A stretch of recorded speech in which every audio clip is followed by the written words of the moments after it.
Today's video is brought to you by Oxedo LED lighting. You might think that you can see just fine at night.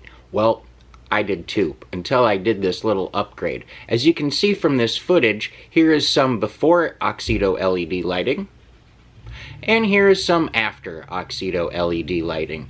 The difference is amazing. With high brightness and easy installation, Oxedo LED lighting is definitely the route for you. They're easy to install, and they're available for all makes and models. Click on the link in the description below and enter promo code 612motorsports at checkout to get yourself 15% off. Now back to our video. Hello and welcome back to another episode of 612 Motorsports. In today's episode, we're going to be talking a little bit about the 1998 to 2003 Dodge Dakota RT. And we're going to see if it's really kind of the last compact muscle truck of that era. But before we get too far into that, you guys know the routine. Go ahead and hit that subscription button, the notification bell, leave a comment, a thumbs up, all that stuff. It's super helpful, and it's very greatly appreciated. Now, let's get into today's video. So I found this little article, it's actually an older one from 2018, and it just kind of talks about the Dodge Dakota RT and it being kind of the last muscle truck of its era, and well, being a mini truck guy and all that, and performance driven myself, I thought, why not? I read it, I enjoyed it, I did learn a little bit about it, and I wanted to share that with you. So we're going to take a look at some photos here while we talk about the vehicle. In the annals of high-performance pickups, there's a modern muscle truck that often gets overlooked. The 1998 through 2003 Dodge Dakota RT, lovingly known among enthusiasts as the Mighty Dak. It was a short-lived effort from Chrysler to transpose the tried, true, and tested formula of big engines versus small car into a mid-size pickup template. That in itself isn't surprising. After all, this is the same Chrysler that would shortly thereafter stuff a Viper engine under the hood of the short-box Ram 1500, essentially embiggening the Dakota RT concept. Now, what's puzzling is that no other mid-size truck brand would follow Dodge's lead and come out with a hypo street model of their own. Sure, Toyota's Tacoma S-Runner and X-Runner and the Chevrolet Colorado Extreme looked the part, but neither had anything special going on under the hood compared to their standard showroom siblings, making the Mighty Dak not just unique for its time, but the last of a dying breed. The impetus behind the RT was the realization in 1997 among Dodge's product planners that the Dakota could already hold its own on a handling course as compared to other midsize and compact options of its era. It wouldn't take much effort, mused the engineering team, to double down on the pickup's nimble character and at least give it a shot at taking out a Camaro or Mustang on a twisty road. A plan was hatched. Upsize the Dakota's tires to 255 55/17s, drop the suspension 19 millimeters to bring its center of gravity much closer to the asphalt, and beef up its stabilization bar in the back at an additional 9 millimeters. The brakes were also given more authority over the RT's velocity, with discs measuring 11.3 inches in the front, but still saddened with rear drums. Instantly, the personality of the truck was transformed from affordable hauler to slalom-friendly menace. Then there were questions of motivation. Dodge has already been ahead of its less than full-size pickup pack in terms of power thanks to the Dakota's available 5.2-liter V8, which boosted 2 additional cylinders over anything else in its available price point. The RT model took things even further with the inclusion of a 5.9-liter V8 that was good for 250 horse and about 345 foot-pounds of torque. Thanks in part to a higher flowing dual exhaust system, a limited slip rear differential, And a strengthened 4-speed automatic transmission fed the V8's output to a single solid axle without the option of 4-wheel drive.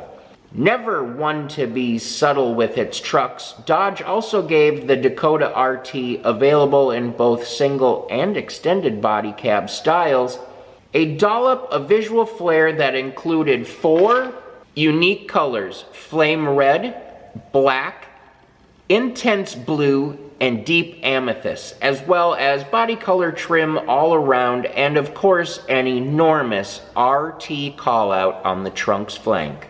It's fair to say that the Dodge Dakota RT is more oriented towards fun than all-out performance. As with most muscle trucks, the lack of weight over the rear wheel makes it a burnout machine per excellence, which isn't exactly the quality a drag racer is looking for when they're trying to hook up for a quarter-mile pass, but on the street, it can be fun. On the street, under ideal temperatures and conditions, it was possible to scoot the RT from 0 to 60 at a standing start in around 7 seconds, which was respectable for the time and about 1 second slower than a Ford Mustang GT. With a prepared track, the quarter mile vanished in just over 15 seconds at a terminal trap speed of 90 miles an hour. More intriguing, however, were the Dakota's RT handling chops, which regularly caught automotive journalists of the day by surprise. In the early 2000s, compact trucks were typically viewed as the consolation prize of the pickup segment, and as such were afforded little attention to their suspension setups outside of what was required for towing and heading off-road.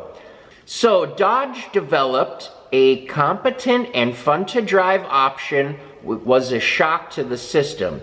Of course, there was some sort of a price to pay for the Dakota RT's turn away from ultra-realism towards the whimsy of speed. Due to the rear suspension configuration being so much lower, the bumper tow rating for the RT was dropped to 2,000 pounds. A far cry from what standard version Dakota was capable of. Dodge had to settle scores of complaints and in some cases buy trucks back. After initial advertising for the RT failed to indicate that towing would be impacted, it's worth noting, however, that installing a Class 5 hitch and airbags largely closes the gap between the sport truck and its more sedated sibling. Despite its fun factor, the Dodge Dakota RT never really caught on as anything more than a novelty during its brief 6-year run. Sales numbers peaked around 4,000 for the 2000 model year, which was a drop in the bucket considering that at the time the Dakota was churning over 100,000 units a year. In total, just 16,496 RT trucks were ever built, with its final year's 208 unit production. It's perhaps this underappreciation that keeps the Dakota RT from having any meaningful impact in the future of midsize and compact truck performance. Although Dodge would resurge the RT badge for its 3rd generation Dakota that followed, it was largely a sticker package with no meaningful performance upgrades over those of the basic truck. GM and Ford slept on the street truck vibe completely, with only Toyota's TRD taking a break from dune bashing to develop a supercharger kit that could be outfitted to the Tacoma, though it was not part of any specific factory model. This trend continues today. Although power is up across the board, there's not one performance-orientated offering outside the full-size market that could legitimately be considered the successor to the Dodge Dakota RT. For all of the turbocharged 8-cylinder modern trucks that you can buy, suspension, design, styling have migrated perhaps permanently into the off-road world where rugged trucks currently command big bucks. Dodge's 15-year-old cargo hauling cruise missile reminds us of a time when a factory-backed speedster didn't require a rocky trail, or a Baja desert to enjoy. You know, that's one thing I do miss about a lot of the modern vehicles today, that they're not really geared towards full performance, a lot of speed. And I understand times change and all that, and with everything kind of moving over to electric and whatnot, we're not really sure what the future is going to hold for a lot of that stuff, but it's still fun to get in and mash that damn gas pedal and get your head thrown back and leave a nice strip behind you. So I hope all of that actually continues, and you know what? There'll always be plenty of gasoline engines for us to swap over into any vehicles in the future, because I'm pretty sure most people are not going to like the electric avenue that we are headed to. With that being said, that's going to wrap things up for us today. As always, stay positive, work hard, and make it happen.